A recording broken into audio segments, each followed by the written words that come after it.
ایک حدیث میں ہمیں دجال کی ایگزیکٹ لوکیشن کے بارے میں بہت سارے ہنٹس دیے گئے ہیں، اور یہ حدیث ہم سب نے بار بار سنی ہوئی ہے کہ ایک دن بھری محفل میں رسول اللہ صلی اللہ علیہ وسلم کے پاس ایک عیسائی آیا اور اس نے اسلام قبول کر کے اپنا واقعہ سنایا کہ میں اور کچھ لوگ عرب سے مشرق کی طرف روانہ ہوئے. ہم ابھی راستے میں ہی تھے کہ اچانک سمندر کا موسم بدل گیا اور ہماری کشتی اپنے راستے سے بھٹک گئی.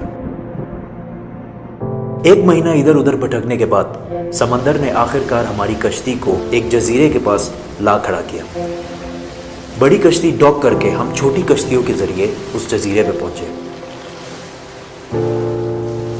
اور وہاں ہماری ملاقات ایک عجیب قسم کے مخلوق سے ہوئی جو بالکل کالا اور جسم پر بہت زیادہ بال تھے اس کے، اور اس نے اپنا نام جساسا بتایا. ہم نے اس سے پوچھا تم کیا چیز ہو، کیا مخلوق ہو؟ اس نے بولا مجھے چھوڑو، وہ ادھر ایک مندر ہے، ادھر جاؤ، وہاں ایک شخص تمہارا بہت شدت سے انتظار کر رہا ہے. اندر ہم نے ایک شخص کو زنجیر میں بندھا ہوا دیکھا اور اس نے ہم سے 3 سوال پوچھے کہ مجھے بیسان کے درختوں کے بارے میں بتاؤ، کیا اس میں کوئی فروٹ پھل وغیرہ ہیں؟ ہم نے کہا بالکل، وہاں بہت فروٹس پھل وغیرہ ہیں. اس نے کہا بہت جلد وہاں کچھ بھی نہیں ہوگا. پھر اس نے پوچھا مجھے لیک آف تبریہ کے بارے میں بتاؤ، کیا اس میں پانی ہے یا نہیں ہے؟ ہم نے کہا وہاں بہت پانی پڑا ہوا. اس نے کہا بہت جلد یہ بھی خشک ہو جائے گا. اور پھر اس نے کہا مجھے اس امی پیغمبر کے بارے میں بتاؤ، کیا کیا ہے اس نے ابھی تک؟ ہم نے بتایا کہ وہ مکہ سے نکل کر مدینہ میں آباد ہو چکا ہے. اس نے کہا کیا واقعی وہ یثرب مدینہ آ چکا ہے؟ یہ کہتے ہی اس نے کہا کہ اب میں بتاتا ہوں کہ میں کون ہوں. میں ہوں دجال، اور بہت جلد میں اپنی قید سے آزاد ہو جاؤں گا اور تمام علاقوں میں جاؤں گا سوائے مدینہ یعنی یثرب کے. رسول اللہ صلی اللہ علیہ وسلم نے تمام لوگوں کو مخاطب کر کے کہا اے لوگو، یہ ہے یثرب مدینہ. تمیم الداری جو کہہ رہا ہے مجھے اس میں سچائی نظر آ رہی ہے. یاد رکھو دجال شام کے سمندر میں ہے اور نہ یمن کے سمندر میں.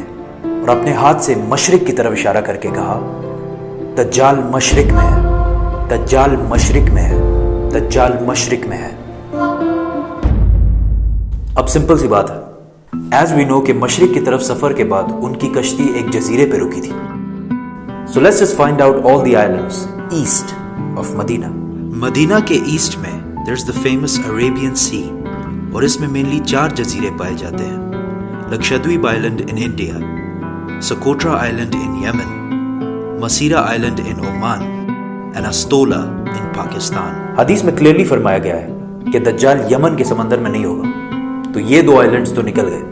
رسول اللہ صلی اللہ علیہ وسلم نے مدینہ میں جو مشرق کی طرف اشارہ کیا تھا، اگر اس سے ہم ایک سیدھی لائن کھینچیں تو وہ بالکل استولا آئلینڈ کے اوپر سے گزرتی ہے. اور جب جساسا نے ان کو اس جزیرے پہ ایک ٹیمپل مندر کی طرف بھیجا تھا، تو اس جزیرے پہ ایک مندر ٹیمپل کے کوئی ریمینز تو ہونے چاہیے. انڈیا کے اس آئلینڈ میں تو ایسا کچھ بھی نہیں ہے، لیکن پاکستان کے استولا آئلینڈ میں پتہ ہے کیا ہے؟ مندر. لیکن یہ تو 1450 سال پرانی کہانی ہے. مندر تو ابھی 40-50 سال پہلے بنا ہوگا. 2000 سال پرانا مندر. اور مندر بھی کس کا؟ کالی ماتا، ہندوؤں کی سب سے خطرناک اور خوفناک گاڈس، دیوی، جو دکھنے میں بہت خوفناک اور جس کے جسم پر بھی بہت زیادہ بال ہیں. کچھ یاد آیا؟ جساسا. ان صحابیوں نے جس عجیب سے مخلوق کی بات کی تھی وہ بالکل ہندوؤں کے اس بھگوان سے ملتا جلتا ہے. لیکن اگر آج آپ استولا آئلینڈ جائے تو آپ کو دجال نہیں ملے گا. وہ آزاد ہوا ہے یا نہیں یہ تو نہیں پتا، لیکن یہ جو جساسا ہے اس کو غور سے دیکھیں.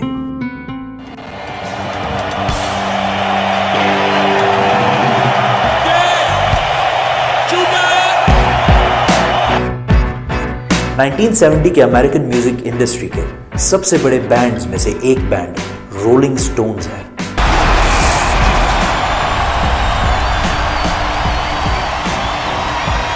جس نے اپنا یہ لوگو ہندو گاڈس کالی ماتا سے انسپائر ہو کے بنایا، اور یہ لوگو پچھلے صدی کے سب سے مشہور لوگوز میں سے ایک ہے.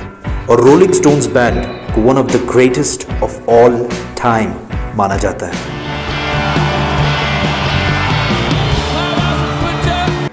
ون وے اور دی ادر دجال کے جزیرے والے جساسا کا پوری دنیا کے میوزک انڈسٹری اور فلم انڈسٹری کو شیپ کرنے میں بہت بڑا ہاتھ ہے.